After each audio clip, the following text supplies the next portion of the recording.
Alors on peut considérer que la data, c'est l'ensemble des informations dont on se sert quotidiennement dans nos métiers chez RCI et qui se retrouvent dans nos systèmes d'information.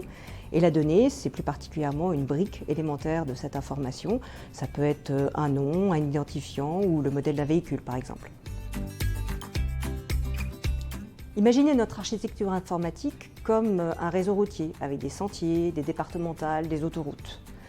Il existe des cartes pour recenser les chemins de randonnée ou les pistes cyclables, mais si votre projet c'est d'aller d'un point A à un point B, de savoir exactement par où vous allez passer, quel que soit votre mode de transport, combien ça coûte et par quel restaurant vous allez pouvoir passer pour déjeuner, sans un bon GPS, c'est compliqué.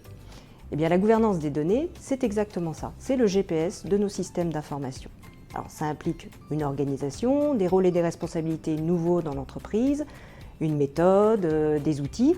Et l'objectif, c'est que dans le groupe, toutes les données soient décrites de la même manière, que leur qualité soit pilotée selon les mêmes règles, pour que chacun puisse avoir facilement accès à l'information dont il a besoin, qu'il puisse savoir à qui s'adresser en cas de problème et savoir ce qu'il a le droit de faire avec cette donnée. Le but, c'est d'avoir toutes les données au même endroit pour pouvoir mieux les partager sans avoir à les recopier.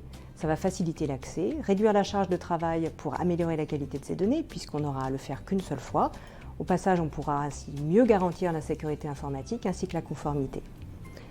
La gouvernance des données sera un prérequis pour pouvoir migrer les données vers cette nouvelle data platform, mais elle va également s'appliquer progressivement à l'ensemble des données de l'entreprise.